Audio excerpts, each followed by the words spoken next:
Mom Sagot will deliver a talk about reframing the power of positive language. So open your ears, everyone. Hello! Ay, sige daw, be. Um, shall we bring our index finger up? And then let's draw a very big circle in the air. Let's put the mark at the center. Let's erase that mark. Hello, hello. Hi. Okay, at least napatawa ko kayo. Siguro kulang lang ng parang positive words yung mga katabi ninyo. Sabihin nyo nga doon sa katabi ninyo sa right side, tell him or tell her, ang ganda ang pogi mo kaya ngayon. And then, mag-reply ka naman. Sabihin mo rin sa kanya, huwag ka ngang mangbola. O, di-reply ka na uli. Sabihin mo rin, ay, ang totoo, mas maganda ako at mas pogi ako kaysa sa'yo. Okay. By the way, this morning, my topic centers on reframing the power of positive language. So this is actually one of the sessions from the American English live webinars, which we usually attend every other Wednesday when there is a webinar series, and that is being shown via Zoom through Facebook Live by the U.S. Department of State American English Institute. And when we talk about reframing, what's the word that comes into your mind that you can relate to reframing? Any synonym of reframing? One, two, three. Reframing, restructuring, changing, rephrasing. That's reframing the power of positive language. Okay, the very objectives for today's session. Next slide, please. Okay, is to introduce reframing and its relevance to teaching, learning, and working, and give some background on related information regarding how we learn and we work best and practice with reframing. I purposely decided to share this to you because in our experience in Davao del Norte, we have 8 municipalities. And with that 8 municipalities, 2 of the municipalities there have schools in the far-flung areas. And these are the schools of Lumad children. So when I joined the division office as an education program supervisor for English, one of those that I noticed is that our grade 1 learners for 3 consecutive years is getting smaller in number when they turn to grade 2, meaning the transition rate is having a problem. Many of our grade 1 pupils did not anymore proceed to grade 2. So I decided to conduct a qualitative research and also a quantitative research on that to determine what's the cause why these grade 1 pupils are not anymore proceeding to grade 2. And one of the causes was they're afraid of their teachers. Meaning, yung learning environment in the classroom is seemingly threatening for the grade 1 learners. Kasi they were used that when they were in the kindergarten, it's a play-based classroom. It's a play-based classes. Play-based curriculum. And when they turn to grade 1, parang na-culture shock ang mga little kids. And so, we came up with some solutions to that. And that is on introducing also reframing to our teachers so that they can be more loving and they can be more interesting to listen to by our little kids. And I am glad that we have now a stable transition rate of our grade 1 pupils when they almost all of them proceed to grade 2. So, where can we practice reframing? Basically, in the classroom, in the office, we can do it. With our friends and family, lalo na sa classroom. Pag nasa classroom kasi tayo, we're confronted with different kinds of learners. We have learners who are very diligent at coming to school. We have learners who are very active at reciting in the class. There are also learners who always come late, who always absent in the class.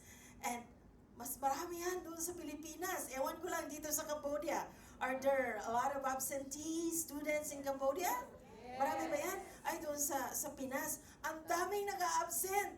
Kaya, if you are a teacher and would like to use a reframed language, how would you or what will you say to this learner who has been absent for about 10 days and then comes to class again? Anong sinasabi niyo sa kanila pagdating nila? Yung iba, ay, bumalik ka ba?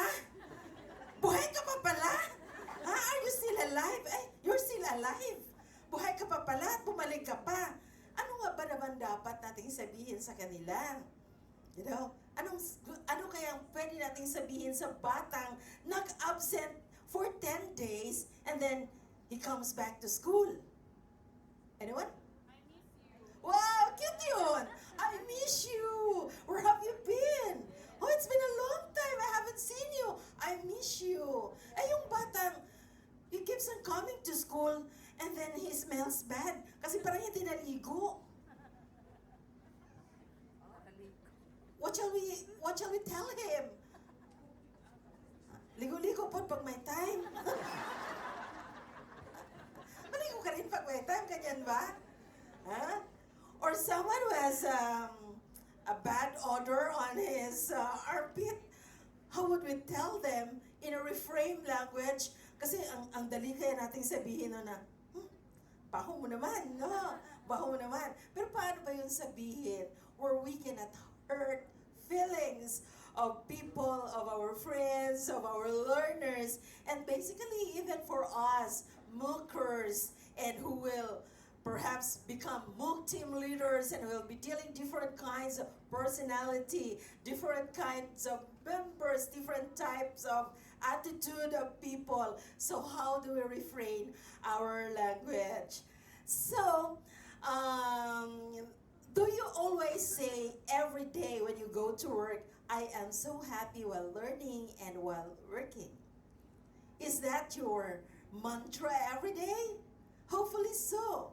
Baka naman pagdating, ay, Lunes na po, Lunes na naman, ay, trabaho na naman, ay, ito na naman, DepEd, ganyan. So, what's our usual reaction, especially when we come to work? When we wake up in the morning, do we wake up like saying, wow, I wake up like this? That, no? And then, when you think about the atmosphere in your office or in your school, which of these words best describe that atmosphere? Positive? Try to recall your environment at school or at your office. Is it negative? Is it neutral? Medyo, nakakakaba yung neutral na yan. Parang wala lang, no? Or you're not sure about what kind of atmosphere do you have in your classes or in your office or in your school. What kind of superiors do you have? Your administrators do you have? Your department heads you have in your school or in your classes?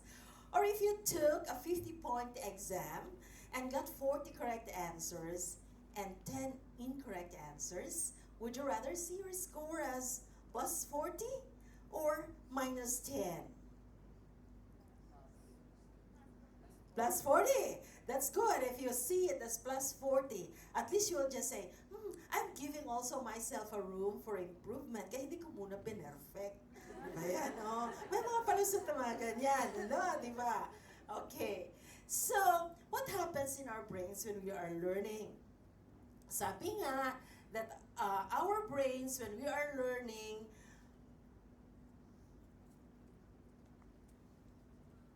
is also at the same time working. And since it's working, the human brain is a wonderful thing, as it said, that it starts working at the moment we are born, or we were born, and it never stops until we stand up to speak in public. That is supposed to be. However, situations that our brain would just stop from learning and from doing our best at work. So ano ba ang mga reason? What are times parang nagagalit na yung mga teacher natin, nagagalit na yung mga bosses natin, and still we cannot proceed. Parang wala na akong maisip, na blanco na talaga ako. So what are these factors affecting the stoppage of our learning and of doing our best? Sabi nga is, ito daw, stress. Lalo na pag walang pera. Kaka-stress, no?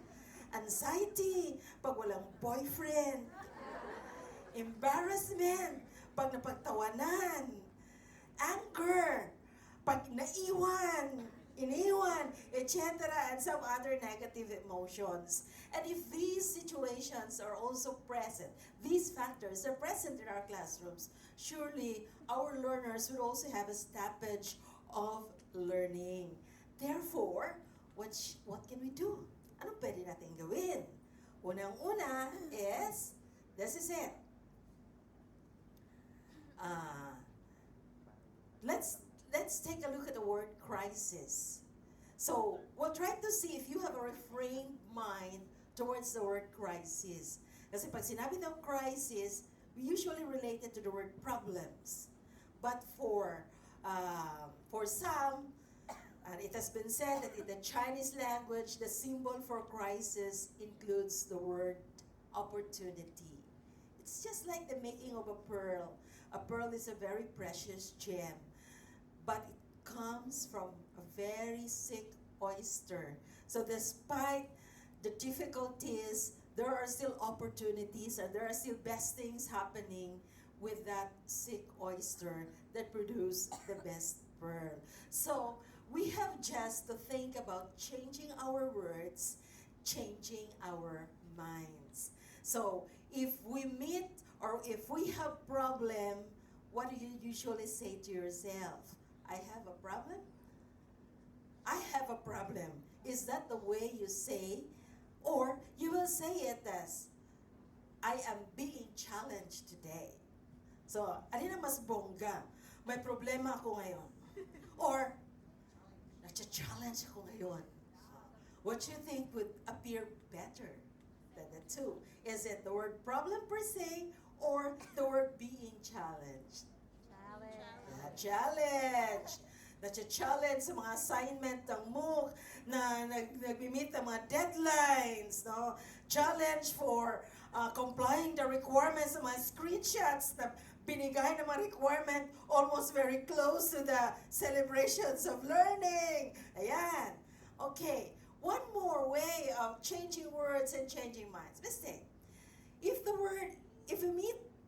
you come across the word mistake, what other terms can we give for the word mistake? To make it sound positive.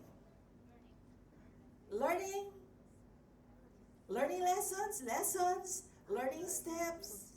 What else? Ano pa?